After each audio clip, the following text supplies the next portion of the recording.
We have to become the person we are meant to be first, to live the life we are destined to live. We all encounter challenges, obstacles, and even dark times on that journey, but we are not alone. This podcast will give all seekers hope and understanding that others have walked that path before us. My guests will share how they overcame the challenges and what helped them turn the corner. Listening to their inspiring stories, get motivated and take action to transform into that amazing person that you really are. Your voice needs to be heard and your message must be shared. My name is Sabine Quenberg and I am your host. I am glad that you're here to listen to my podcast where you can discover how to become the more incredible version of yourself. Are you ready? Let's get on this journey together. Now, let's dive into our guest interview.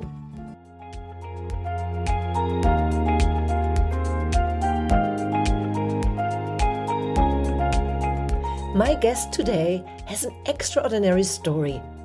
A horrific accident almost took his life, but God was not ready to take him yet.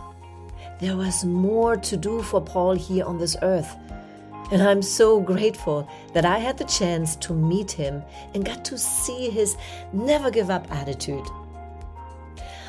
Paul is an author, speaker, podcaster, and host of the Inspiring Influencers show from Vancouver, Canada. He has told his stories on TV, radio, podcast, international conferences, and the TEDx stage.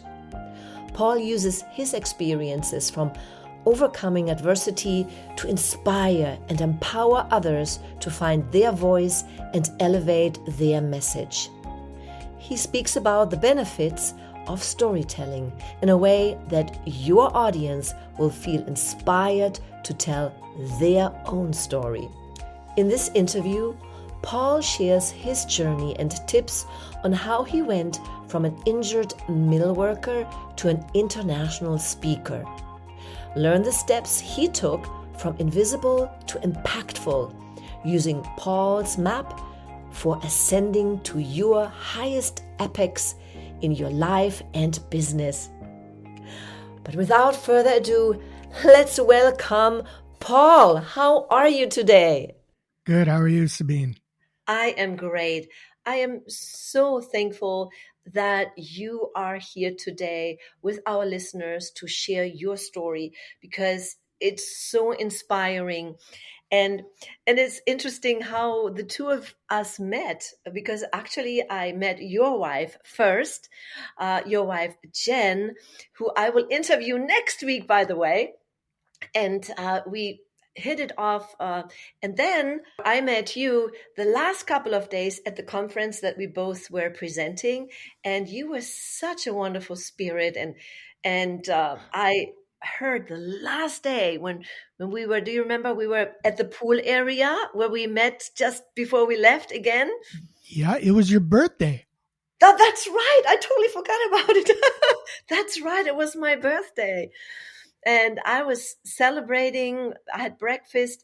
I was celebrating with myself because it was the day that we were leaving, but it was good. But then I saw you and Jen, and we had such a nice conversation, and you shared a little bit of your story. And I thought, oh my gosh, I got to get Paul on my podcast. And here you are. Well, I'm so excited to be here. Thanks for having me. Thank you so much.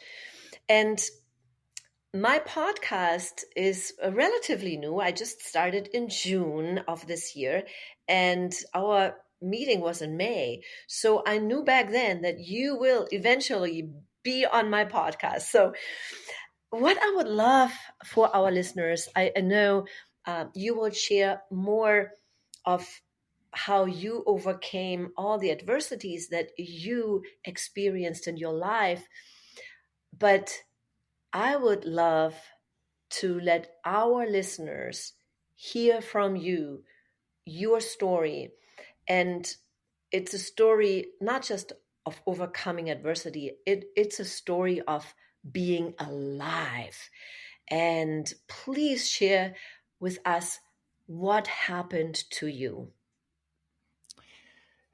So, in the beginning of 2010, I was working as a supervisor in a sawmill. Now, I had to unjam a giant log that got stuck against a giant steel beam. Now, these logs that we were cutting are called cants. They're extremely heavy, and each piece weighs about 1,000 pounds. Now, we had to manually unjam this log before we could, resume production. So I had to crawl into a very tight, confined space. And when we freed this piece, the chains started while I was still in the machine, and I was being crushed alive by 12,000 pounds of wood. Mm. I could hear my body cracking, gurgling, and crunching. It literally felt like my head was going to explode. There was so much pressure. And I thought to myself, if this doesn't stop, I'm going to die. I then blacked out. Now, I was not breathing and without oxygen for about 12 minutes. Now, my coworkers had to perform amazing feats of strength just to rescue me in that time limit. When I was freed, everyone thought I was dead. They were just about to perform CPR, and miraculously, I started breathing. But of course, the pain was overwhelming. I was rushed to the hospital. The ambulance ride was horrific because I could feel every bump and vibration in my spine. Now, the ambulance ride was also a little chaotic because they could not find a consistent pulse. So the paramedics were scrambling, trying to figure out what was going on. Now, of course, I was confused. I had no idea what was happening because I thought I just survived this horrific accident. When I got to the hospital, more confusion and panic. I couldn't see what was going on really because I had lost my glasses in the accident. There were a lot of doctors rushing around, and I asked what's going on, what's wrong with me, and they said, you have an anoxic brain injury. Your lung is punctured and collapsed. You have multiple broken ribs and bones. We're not even sure about your spine until we look at that, but we're mainly concerned about your organs. Now, that's the part I was confused about. I had no idea my organs were failing, and that's what they were concerned about, not all my other injuries. Now, I was extremely healthy person. I hadn't even broken a bone up to that point, or rarely gotten sick. So I didn't understand all that was happening and what apparently like crush syndrome and that produces sepsis in your body, which goes through everything, which, your organs can't function properly. So they start shutting down. But I had no idea about that at that time. So I knew something had to change when I was in the hospital with all the confusion and panic, how I was really starting to feel just heavy. And again, something had to change. And that's when I was touched by an angel. And that angel was my wife. So at that moment, I had hope because I knew I wasn't alone. Yes, wow. That must have been just something I cannot even imagine.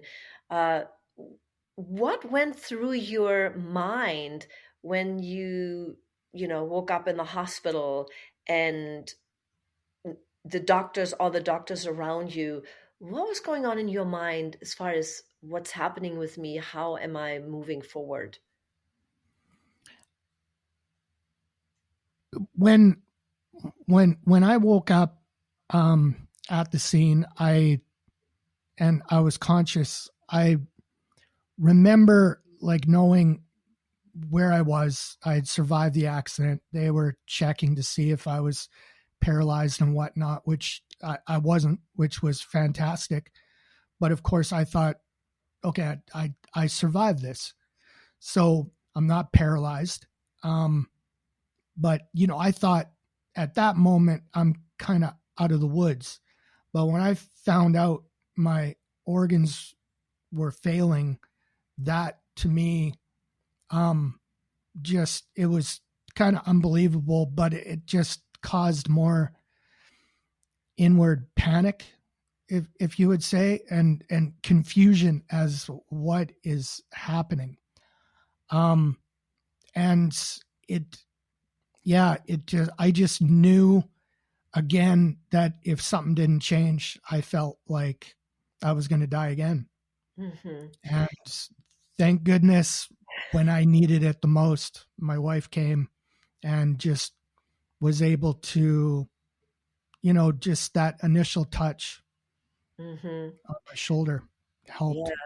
Yeah. It's amazing what other a support system can do for you, other human beings, and obviously with your wife, I met both of you, and you're such a lovely couple, and I know the love Thank that you. is there between the two of you really can overcome anything. And I know she was a very instrumental part of your healing process. So let's talk about that for a second, because um, with that kind of injury, there is also a healing process involved with that. How did that work out, and how did you experience this part?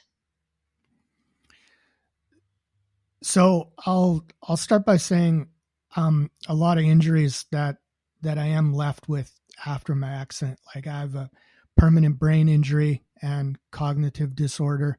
Uh, I get I still get 70 to 90 injections in my head and spine every 4 months to help me. I have lung damage, spine damage, shoulder damage, throat damage, you name it. All invisible injuries, like you wouldn't notice that by looking at me. Um, Now, after my accident, I started realizing that one by one that I'm going to be left with a lot of these injuries, and that was hard to deal with mentally. As physically, I could I it's like it was easier for me to handle the physical pain than the emotional parts attached to it. Um, so it's kind of um, understanding that no, you got a long road ahead of you. You're not going to recover in a few months like you thought, and it's going to take some time. So I had to lean on the support that I had from my wife and kids, which was amazing. And I know I wouldn't be here if it wasn't for them. But I had to take one small step, even though in the beginning how small that first step was, and just kind of building confidence and momentum from there. So it's like I did what I could do until I could do more. And then I would do that. So one of the things that helped, and like with my wife's help, positive affirmations in the beginning. I would take my favorite ones.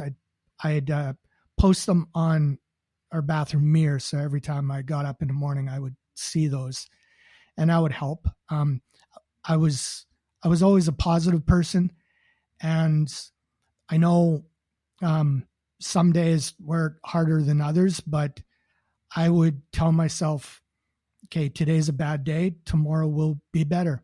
And sometimes I had to tell myself that for weeks on end before, I finally saw,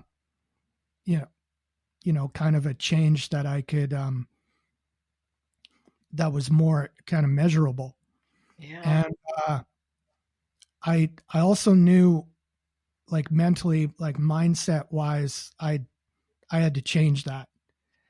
As I growing up working in the lumber industry, uh like, I graduated from high school before that and had a diploma, but I had limiting beliefs, so I had to change that mindset to more of a growth one. And my wife's support helped with that. She always saw what I could be even before I saw that, which was extremely helpful. Yeah, you So said something when you said your belief had to change, and so often people kind of sort of know, yeah, I should change my belief, but it's not a necessity to survive. But for you, it certainly was a necessity to survive that traumatic experience. So talking about that, um, you had a support system, of course, with your family, but what other support system did you have that really helped you along the process? now, right after my accident, I was a football coach and announcer in the community with my son's high school team. And uh, a lot of the coaches I was friends with, players I coached, and others would come by and they wanted to find out how I was doing. So they would, ask me, how's it going, Coach Paul? And that really helped, kind of having that support right away, and just floods of people, and just knowing that they cared. Now, growing up, I knew an amazing family. Their home was my home away from home. And their son was like a brother to me, Ron Dunkley. And he would take me to sporting events after my accident. And we always had a blast. But of course, I apologized after one of those times, because I thought I wasn't as much fun as I was before. And I just remember Ron looking at me and he goes, Henczel, I have to apologize. I love you, bro. And that meant the world to me, knowing that I had that support as well. Now, unfortunately, 11 months after my accident, still recovering from everything I was dealing with, extreme PTSD, also myself, he got into the most horrific accident. Now, he was a fireman and he was in Seattle, and he was hit and dragged by a train, which ripped his lower body to shreds. So he went through 40 surgeries before infection finally took over his body. And I witnessed him, along with other family and friends, him taking his last breath, which was one of the hardest things I've ever dealt with.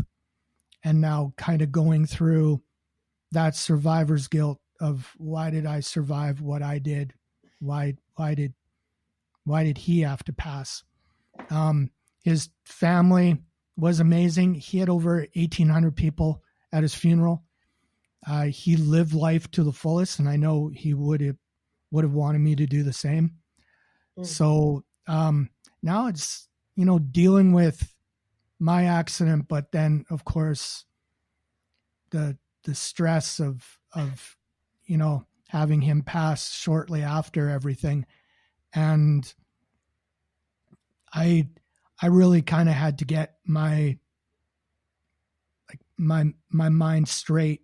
And mindfulness was another thing I turned to, which really helped, doing like mindfulness meditations, but really focusing and being in the present, understanding what was happening now, and not worrying about the future or having anxiety about the past, just being present and in that moment. And what can you do now? What steps can you do now to improve your situation even a little bit? And obviously, you did take the right steps. And I can only imagine what you must have gone through, after your accident and recovery, then losing your best friend, your brother.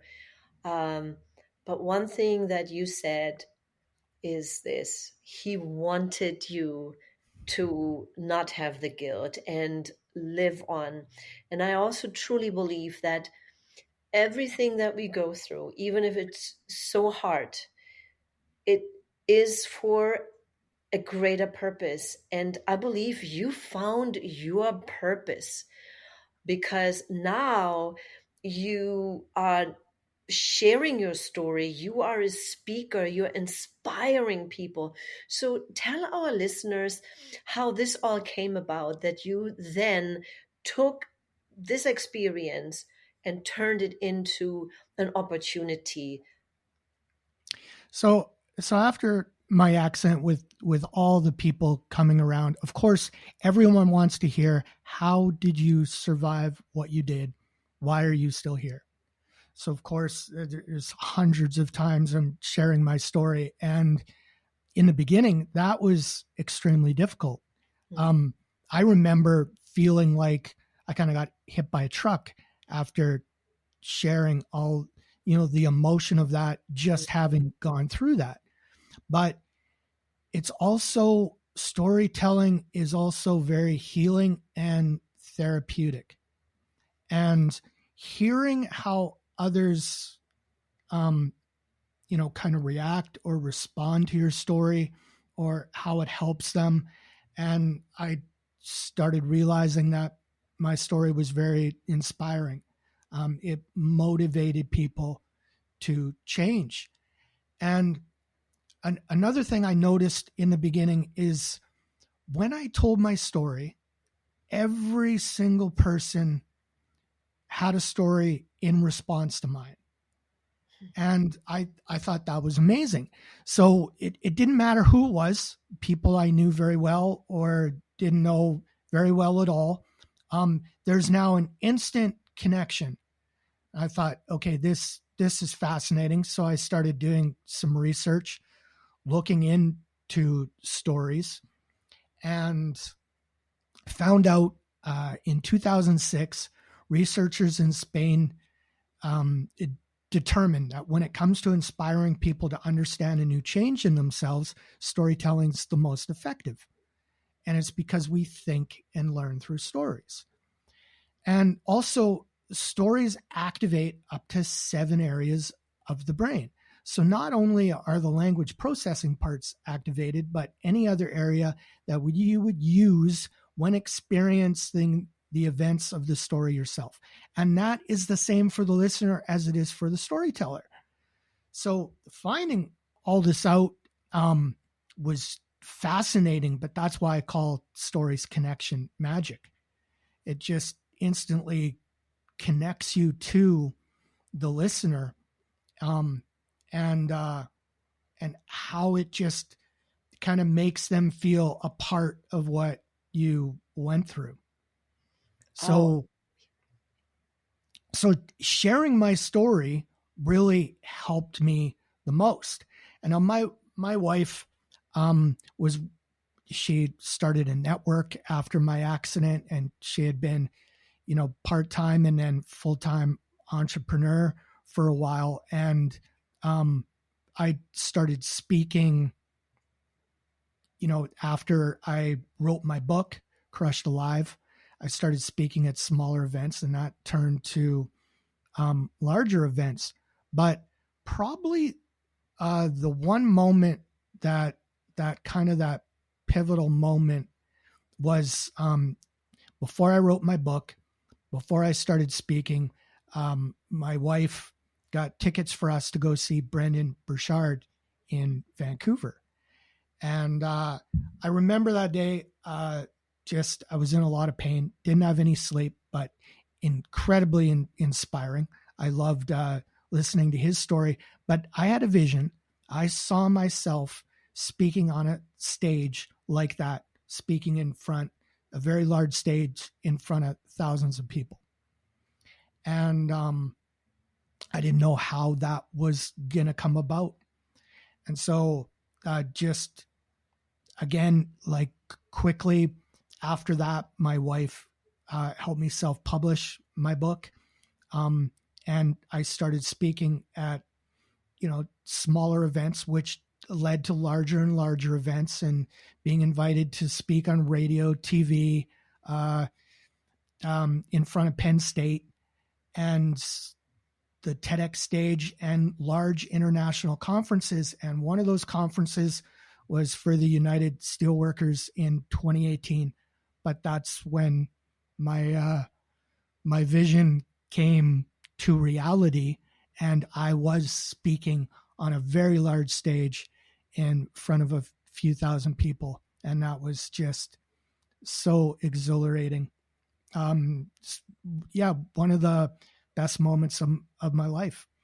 Oh, So, congratulations. Yeah, and I am so glad that all of this led to this ripple effect of you writing your book, going on, other people's podcast or speaking on stages, because you certainly have not only an inspiring story, but you are an inspiring person. And I'm so grateful that you survived, because this is your mission now, to tell through stories that other people have voices too.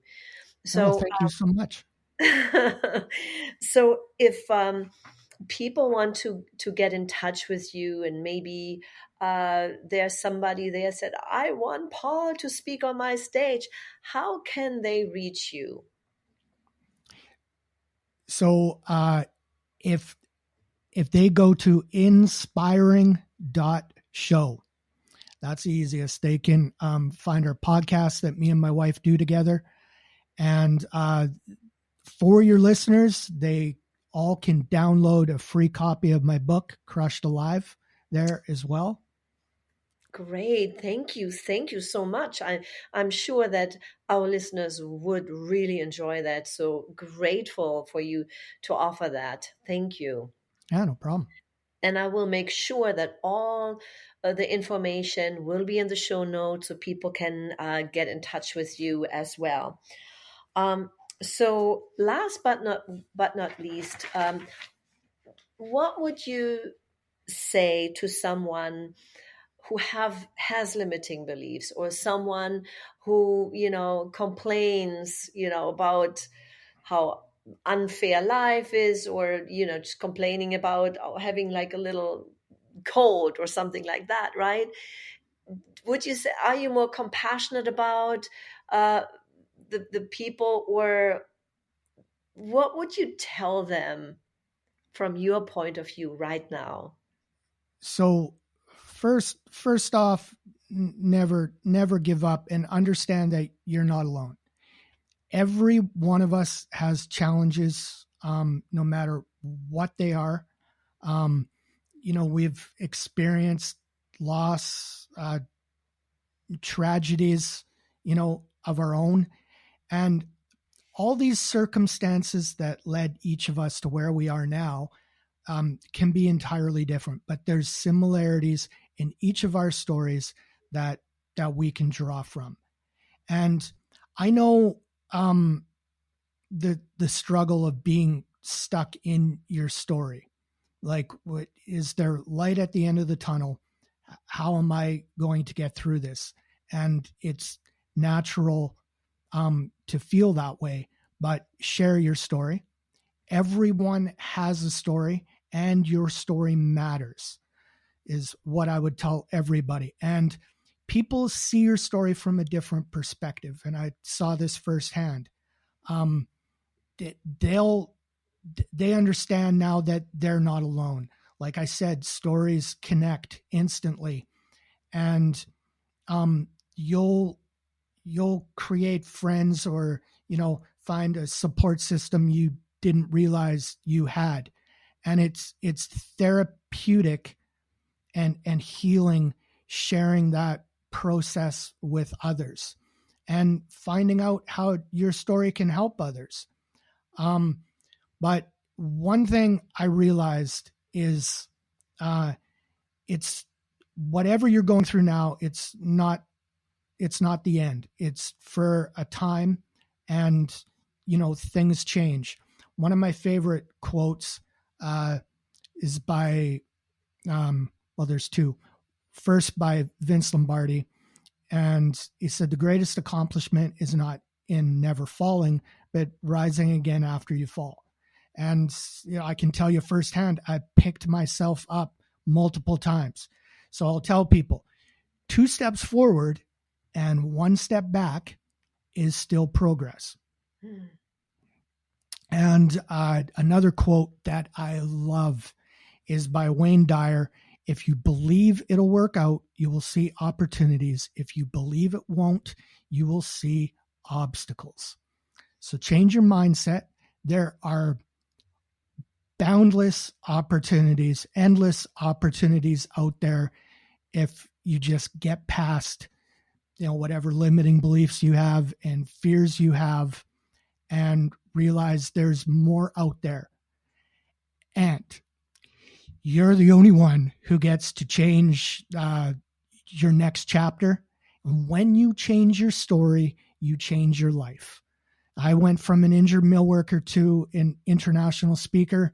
And if I can do it, you can too. Thank you so much for these last words, specifically because they were so empowering.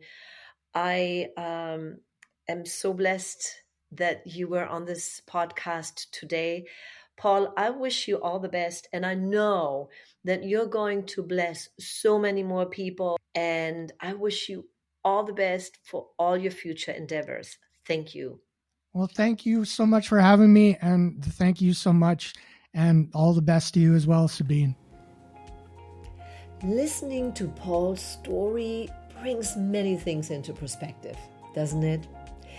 If you know someone who is going through something similar, I encourage you to share this podcast episode with them. And if you enjoyed the interview today, can you do me a favor?